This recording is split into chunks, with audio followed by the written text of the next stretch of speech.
The Trouble with Edward, or as it should be subtitled, Awful Things Happen to Awful People. Comedy is the most difficult thing to review because it's the most subjective of all things. One need only look at opposing political memes to see what is hilarious to one group of people is stupidity to another. So it's no surprise that this is a polarizing episode, and I fully expect a fairly equal split of comments between "you're taking this too seriously" and "this episode was awful." So let's march off to inevitable frustration, everyone.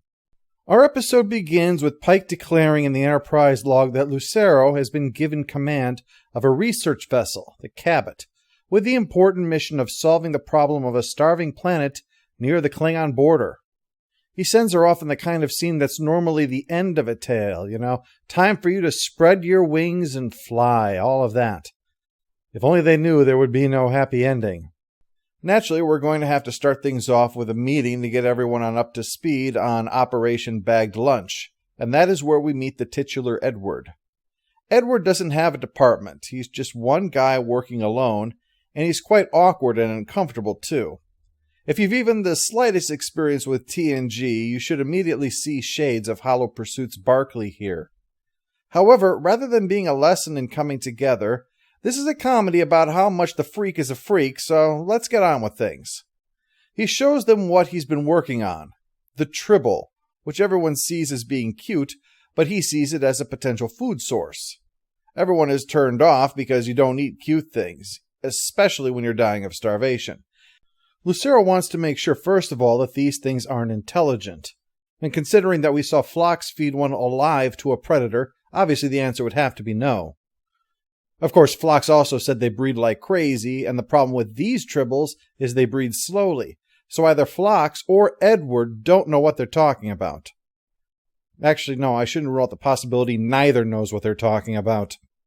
So Lucero decides to put the Tribble stuff on hold, and then goes a step further to assigning him to climatology. Well, I'm a protein specialist, so climatology. Well, we're all scientists here, and learning things is kind of in our wheelhouse.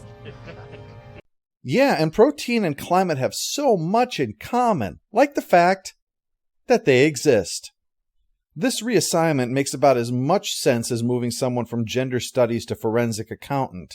You could, with a lot of hard work, pick up what you need to, but you are effectively starting over. This kind of thing makes sense if you have a shortfall in a department and just need bodies to try to fill it out and deal with a crisis in the short term. But the crisis right now is about food. And protein kind of has a lot to do with that. Taking someone away from that when that's their specialty is at best a demotion and at worst a punishment. The fact that everybody snickers at him over his objection to this really just makes them all seem mean-spirited. Now, to be fair, Edward is not a nice man. To also be fair, nobody else on this damn ship is either.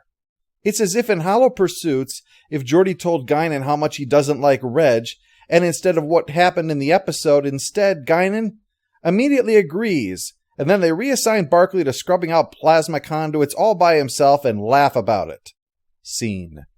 This is obvious when we see Lucero chatting and laughing with one of Edward's colleagues, but as soon as they're done, she just walks away. And, it's not as if they're patrolling the neutral zone or about to enter some complex diplomatic negotiation, so she is far too busy to spend time with him. No. The implication of it can be drawn from the conversation that she had with Pike before leaving. Her expectation was that her colleagues would be at, if not beyond, her understanding. But Edward is a square peg, and so consequently, he doesn't fit into this worldview she's constructed. So rather than doing something about it, like, say, assigning him to a department and instructing that person to keep Edward on task to focus his brilliance in the direction that they need, she shoves him off into a corner and tries to forget he even exists. It's only when anonymous complaints go to her superior that she talks with Edward one-on-one. To be fair, she has every reason to be upset. To also be fair, he really does also have every reason to be upset. Let me repeat this episode's unintended theme. Horrible things happen to horrible people. I've talked to a number of scientists on board, and they all agree you are an extremely talented biologist.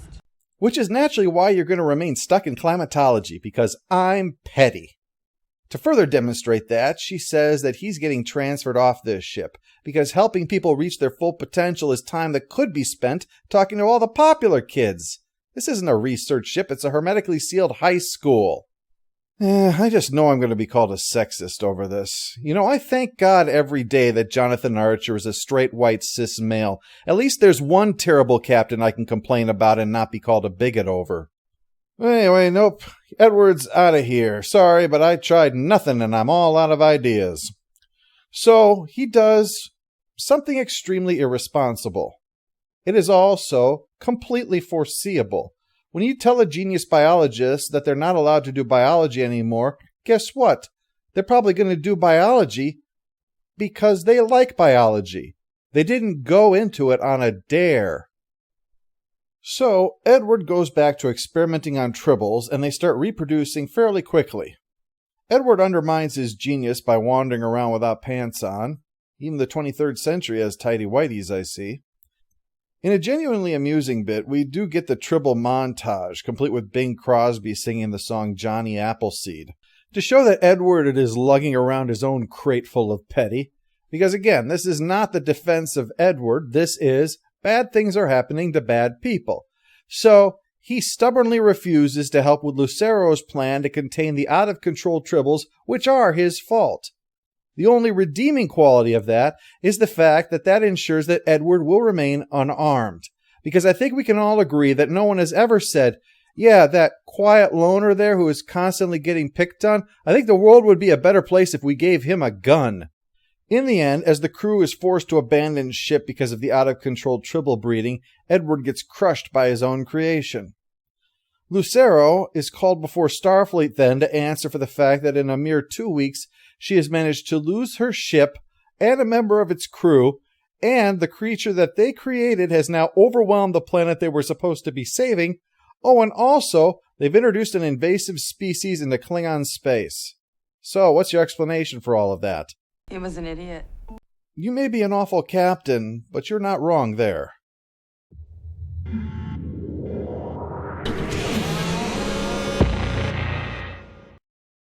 Sometimes the gag just runs too long.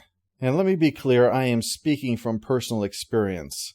I don't know how many times I've had to re-upload City on the Edge of Forever, and every time I am tempted to trim down the Spock Guardian gag that clearly goes on for too long. But you don't always have the luxury of taking months off from something to go back and trim it to perfection. You've got to launch and just hope for the best. Which brings us to the main problem with The Trouble with Edward, or rather, its closely related problems. It forgoes any attempt at having the redeeming qualities of a straight work to be just a comedy. The problem is, this short trek is not short enough. There's not enough comedy to cover this length. And so, there's nothing for it to fall back on. And so, with the story being too large for the amount of gags in it, you're left with the time to realize the irony of Edward's complaint. That he's right. Lucero is a terrible captain. It's not her fault that this happened, but she wasn't part of the solution either. It's not that she didn't do enough. She didn't do anything. Now, if this were a better comedy, that wouldn't be a problem. And I'm sure some people are going to say I'm overanalyzing it. But look, we just don't have enough laughs for 12 minutes plus the commercial here. So I have to try to find my own entertainment because I'm certainly not getting it on its own merits. Now, I'm not saying the episode is awful, just that this is the tale of a terrible thing that happens to terrible people, and they're all so terrible that they deserve it.